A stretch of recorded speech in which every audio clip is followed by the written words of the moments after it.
On this episode of Goffstown This Week, we talk with the school resource officer, Jacqueline Pelletier, about sexting and how parents can monitor their kids' use of cell phones and what to look for.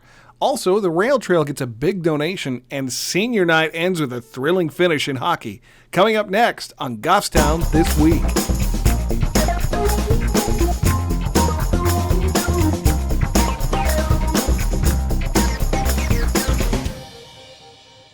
The board of directors of the Manchester Marathon Association identified the Friends of the Goffstown Rail Trail as a recipient of their charitable giving program. They recognize the health and fitness benefits the rail trail provides to the Goffstown community. And at the February 28th Rail Trail meeting, Larry Gagnon, chair of the Manchester Marathon Association, presented a donation of $2,500 to Warren Denby, president, and David Pierce, treasurer of the Friends of the Goffstown Rail Trail. One of our objectives is to benefit programs that contribute to health and fitness, and a rail trail does that. So it's a matter of, at our last board of directors meeting, we identified programs that we wanted to try to provide value to, and it was a matter of the Goffstown Rail Trail was one of those. The donation will help the FGRT develop the trail and match funds raised from various federal, state, and other grants. Want to spread your great news to folks in Goffstown and beyond? Contact GTV with how you can share your pics and videos right from your smartphone and share it with our town and beyond.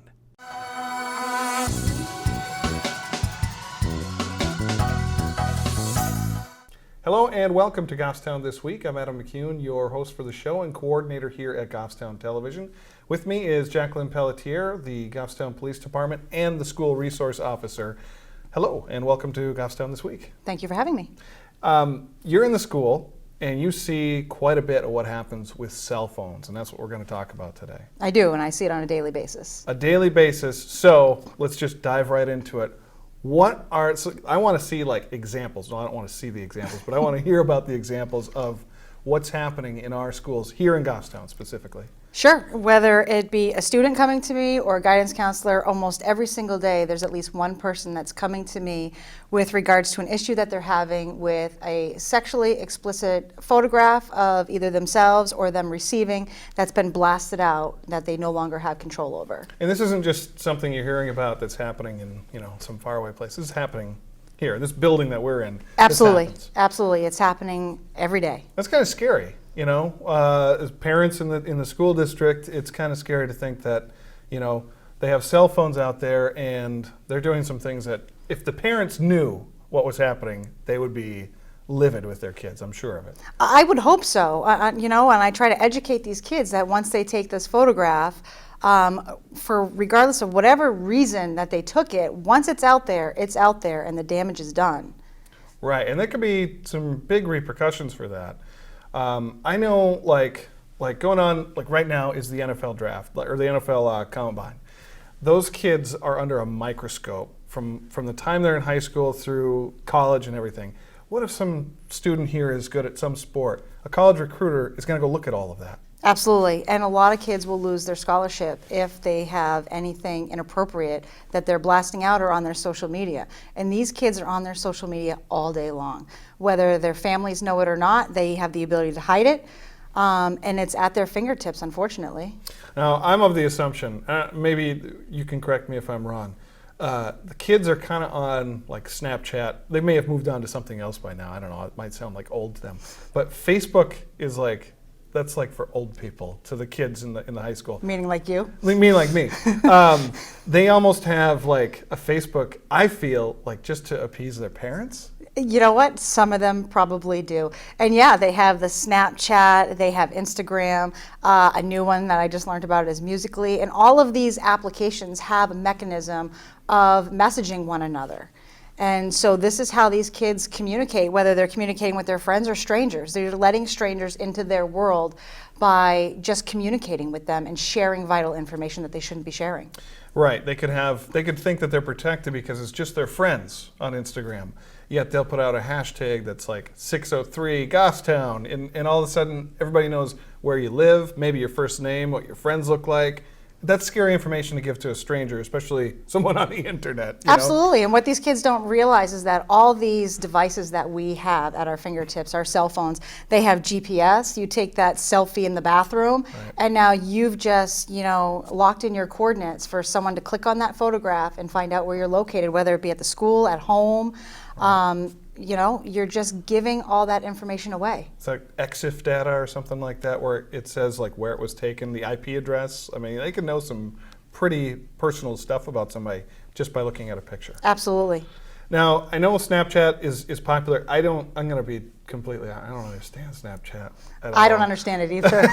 I know that the logo is a ghost, and that's kind of their thinking, is that this isn't permanent. And I think there's a false sense of security with that, with the kids, where they think, well, I send something out on Snapchat and it's gone and nobody will ever keep it. But they take screenshots, they do all sorts of things.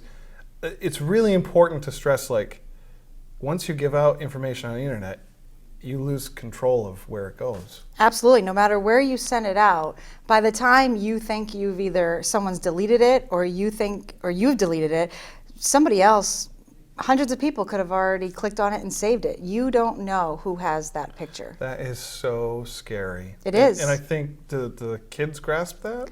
I don't think they grasp it until it's happened to them. I think that, unfortunately, with the mainstream media and the lack of accountability on their part with their cell phones, they don't realize how sacred their bodies are, and they fall into the peer pressure, or they're in that dating relationship where they're peer pressured, or they just feel like it's appropriate to send out that explicit photograph of themselves, and then once it's out of their control and they break up and it gets blasted for whatever reason, then they realize, oh my goodness, what did I do? Right.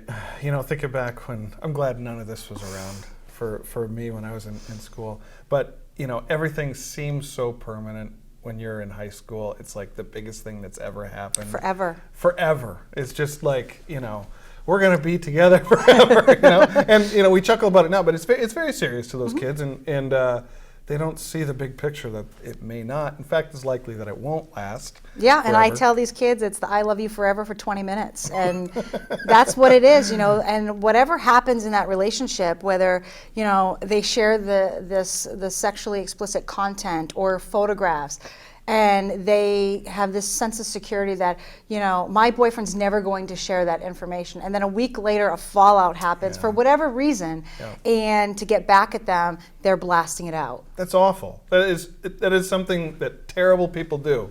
It's also something that kids do in our school that just don't understand what really the ramifications of that. And they're not thinking, about their future at this point.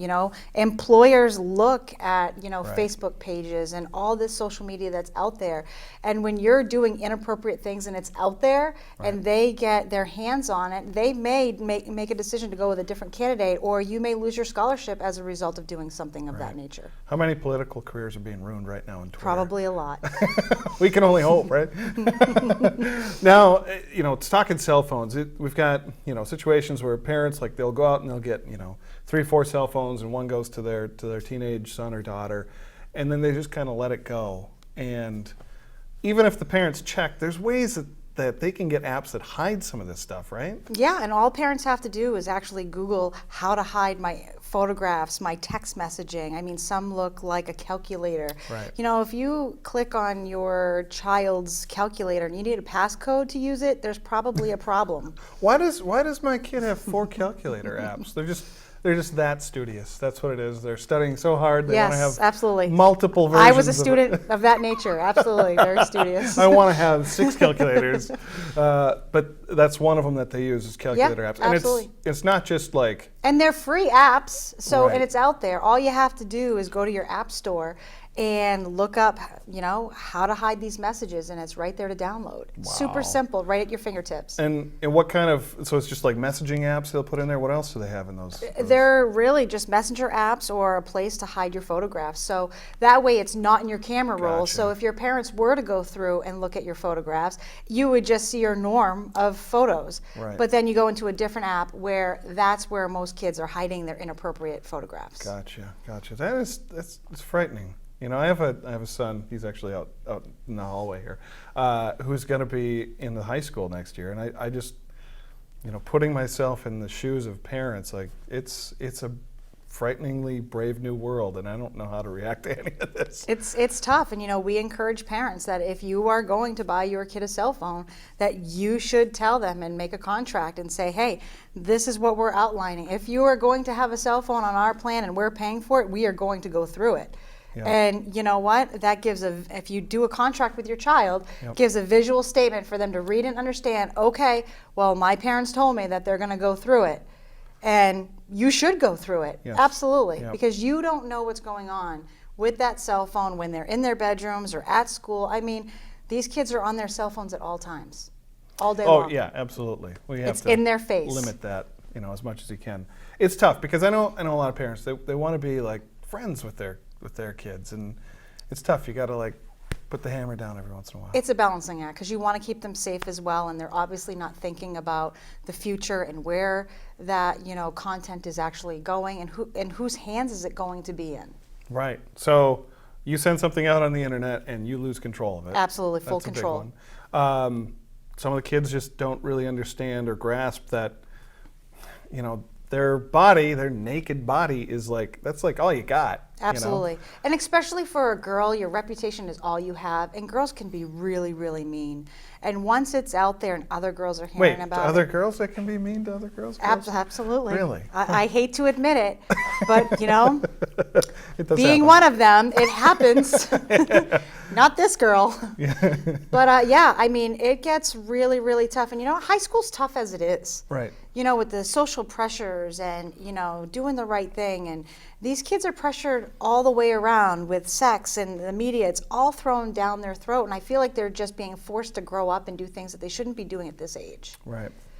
Well, this is eye-opening. This is happening right here. This isn't somewhere else. This isn't turning a blind eye. This isn't, that's a Bedford problem. This is a Goffstown problem. It sure is, and we do the best that we can. We're in the schools, we're educating the kids, and half the kids will be like, no, I would never do that. But then I have kids coming to me saying, it happened to me, and I have to say, we had this conversation. What happened? I just wasn't thinking about it. And how often do you have that conversation? A handful of times thus far this year. Really? Yes. That's scary stuff. Well, thanks for talking with us on Goffstown this week. I'm sure there's going to be a lot of follow-up. Maybe we'll do a follow-up on this and see where. Love to be here. We won't put anybody on the spot though. Don't worry about that. That'd be awful. But thanks for talking with us. This has really been interesting to find out what's happening. Well, thank you for having me. All right, we'll have some scores and talk about the playoffs for sports in just a bit.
Captain comes out with that one, centering over to